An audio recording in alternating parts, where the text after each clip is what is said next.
The time now 11:01 on the East Coast and 8:01 on the West Coast. We are gathering the latest information here on a situation developing out of Germany. You can see the map right there on your screen, and some of the viewer video will pop up in just a second. But the death toll rising to 5, with more than 200 people injured at this point after a vehicle crashed into a crowd here at a Christmas market. Again, this is over in Germany. I do want to bring in a guest to discuss this a little bit further. Jonathan Schanzer is the executive director of the Foundation for Defense of Democracies. Thank you so much for taking the time to be here with us and help discuss this a little bit further. My pleasure.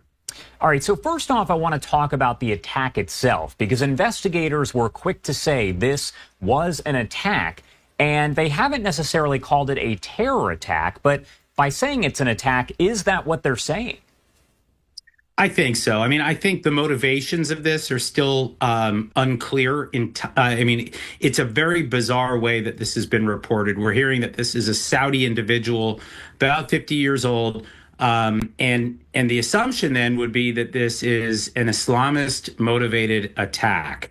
However, what we're also hearing is that this individual may have been a devout opponent of Islamism or of Islam, which then raises questions. Why is he driving his car through the middle of a Christmas market if his primary motivation is anti-Islam? So I think right now, I think it's safe to say we've got more questions than answers, but this does appear to be ideologically or religiously motivated. But exactly what is motivating this individual has not yet been made clear. He is in custody with the German authorities. I am sure right now they're trying to learn a little bit more about what's going on. By the way, I think we should also note that there may have been an extradition request for him by the Saudi government, and that in and of itself is bizarre as well. Are we seeing more terror-type attacks that are happening in Germany and in Europe overall? I feel like we've reported on a lot of them recently. Does it appear that there is an uptick, or are we maybe just hearing about them more?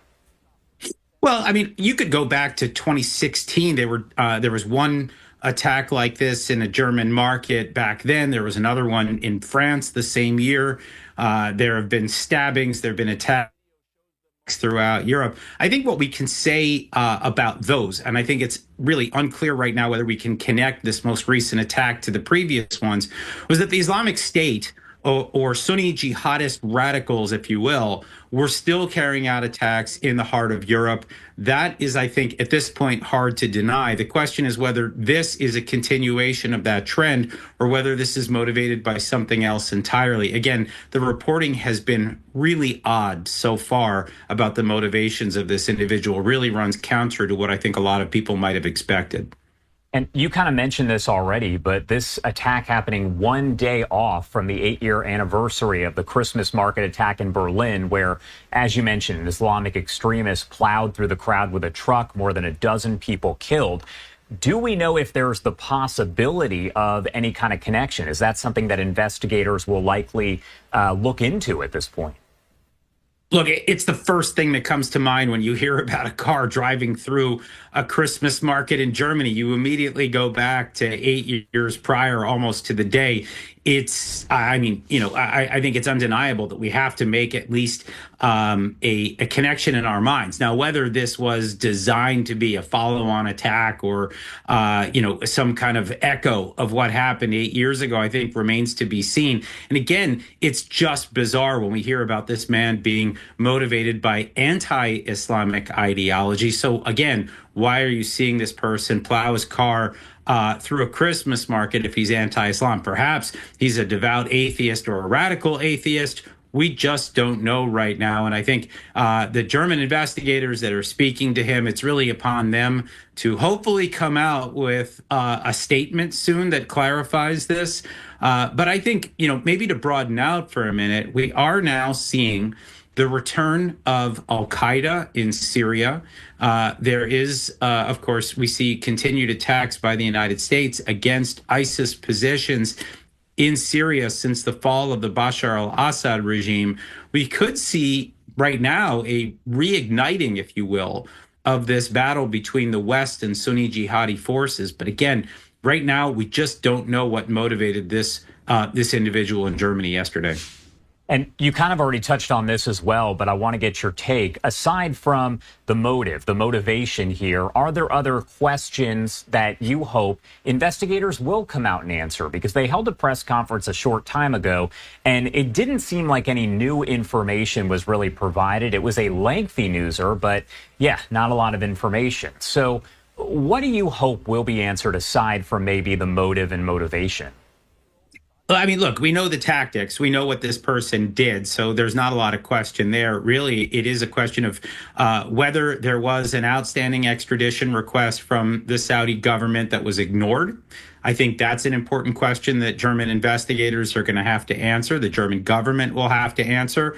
And then I think beyond that, it's what was that ideological motivation? What was it that caused this individual to go through there? Was there intelligence, by the way, about this person? Was he on the radar of German authorities out of concern for what he might do?